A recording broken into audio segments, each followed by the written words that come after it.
a rule I developed for myself was I'll dedicate 10 minutes a day. Only 10 minutes. And I know sometimes we're always very ambitious. When you're like, I know I'll dedicate an hour. I was like, I'll just do 10 minutes. And in those 10 minutes, I'll find something really resourceful, or could be a YouTube video that's just 10 minutes long that teaches me one tool. But do this consistently every day for a whole year.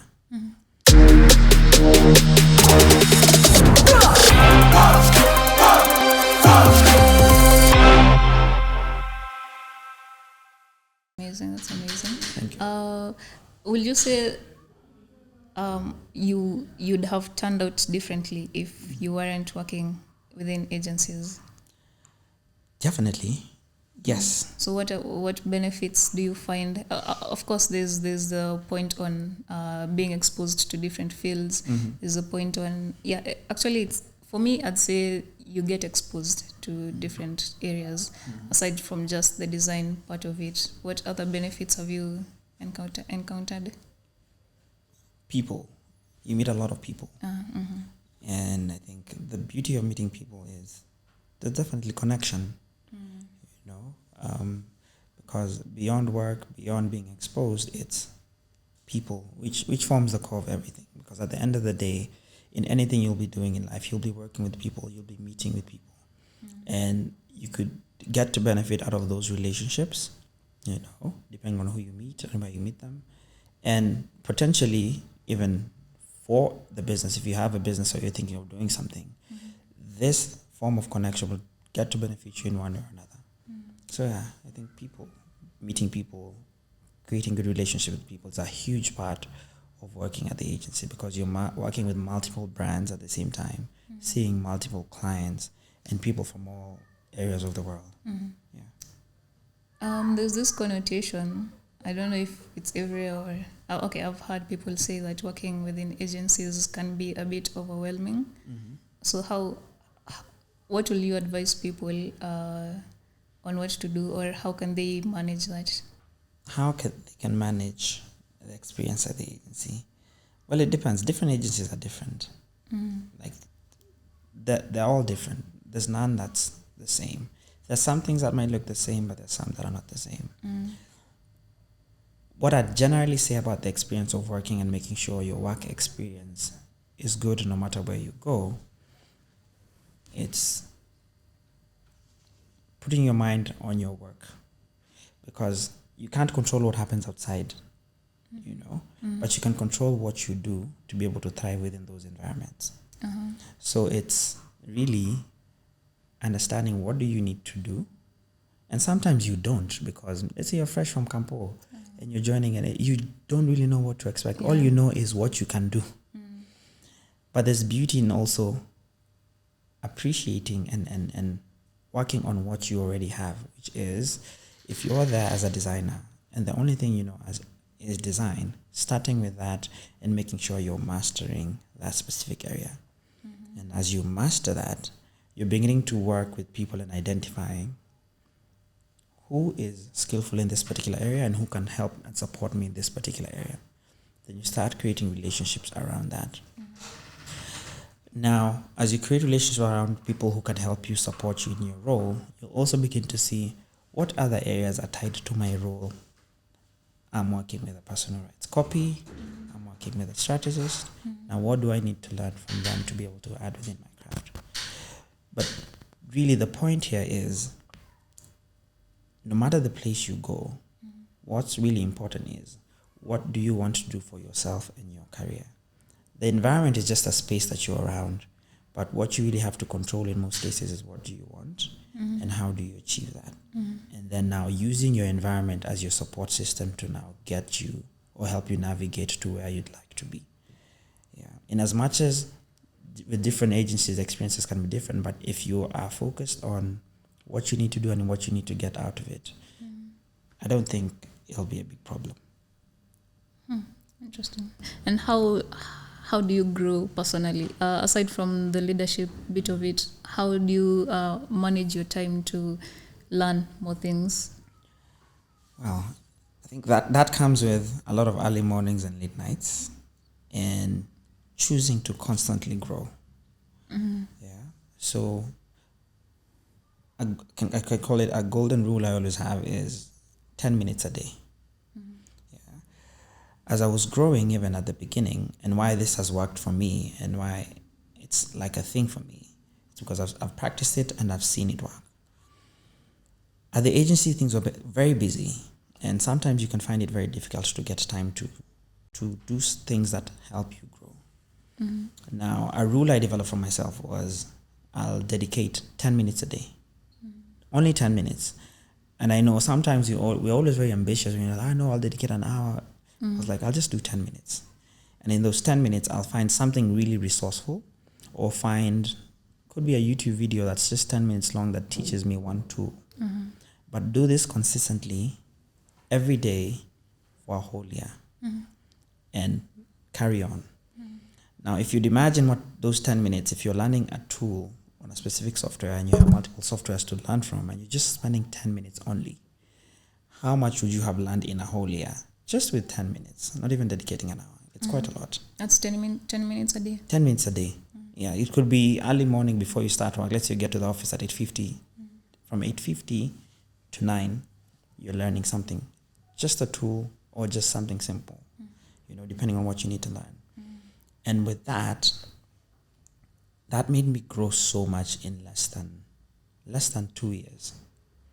Because my role, even in the company, evolved. And I was moved from a junior designer to a creative lead just because of dedicating 10 minutes a day consistently for a longer period of time. Those hours add up eventually. Now, when it comes to how I grow, that's the one thing I usually try to dedicate as consistently as possible.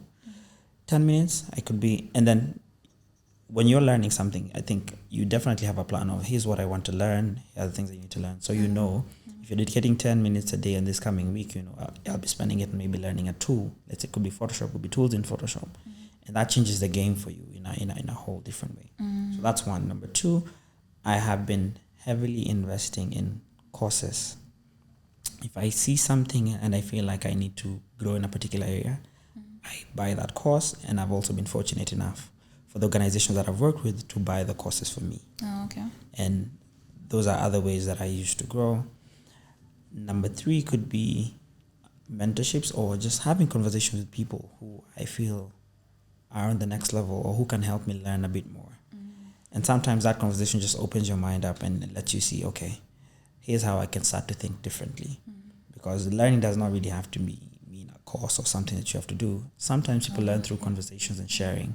So if you expose yourself to environments and spaces where people who understand much more and people who can help you learn much more, that gives you a bit of insight and helps you understand, okay, here's how I can broaden my knowledge when it comes to this particular area. Yeah, those are the three things I use to learn. I like it. I like how you answered it. I like how you put everything. It's amazing. It's amazing. I like it. I think I'll try and apply a few things you've mentioned. Yeah. You mentioned you're a multi-disciplinary. Yes. You're say it multi-disciplinary. Multi-disciplinary. Okay. So you do a lot within the creative field. Yes. So what exactly? Now, I started with web development, as I mentioned, then just got into graphic design fully while joining the agency. Okay. After graphic design, at the time, video was coming up. It wasn't really a big deal, but it was coming. And the digital space, everywhere people are making noise. Videos are becoming Which year was this? I think 2019, 2018. Okay. Videos are becoming really popular. Then I got into video, started doing video here and there, motion graphics. And as time went on, I got excited with animation. And I started doing some animation. Did some animation for a bit. And the thing about the agency, it exposes you to all these different fields. Yeah. Now I also got into web design, started to understand web design deeper. And now I also continue to fall in love with the craft of web design, especially because there was a whole team doing different things and you had a specific role. And if it meant designing or coming up with the information architecture, the wireframes, and presenting it to the development team that puts it up, I like that process because we're also working with a strategist who's the overall thinker of what this experience would be. So it shifted from executing cool stuff to really thinking strategically of what do we want this experience to be. Yeah. So I delved into web design and also on UI designs for applications. That's where I got into that. And I think as time evolved, even after leaving the agency, I got to join Akili Network. It's a company that runs a TV station called Akili Kids TV. Now, after that point, while moving from the agency, I had experience in multiple areas where I could do animation at the same time, do motion graphics. Okay. And especially because it's a TV station, what's being delivered, it's motion graphics, other than other pieces of communication, but anything that goes on TV is in motion. Yeah. Okay. I think, I don't know if it's a thing with creatives, we just like exploring different fields in the creative industry. Personally, I've explored a couple of fields. Brian as well has explored different fields. I think also Kevin has that curiosity of doing different things. Of course, it also comes with its challenges. What challenges have you faced on your side? Now, the thing for me, or the thing that makes me want to try different things is growth. I always try to look at a place look for growth in everywhere I go or everywhere I'm at. And if I feel like a space is not really challenging enough, it's likely that I'll move because I'm looking for something challenging, I'm looking for something more adventurous, something that'll take me out of my comfort zone and make me feel like I'm doing something new, something different.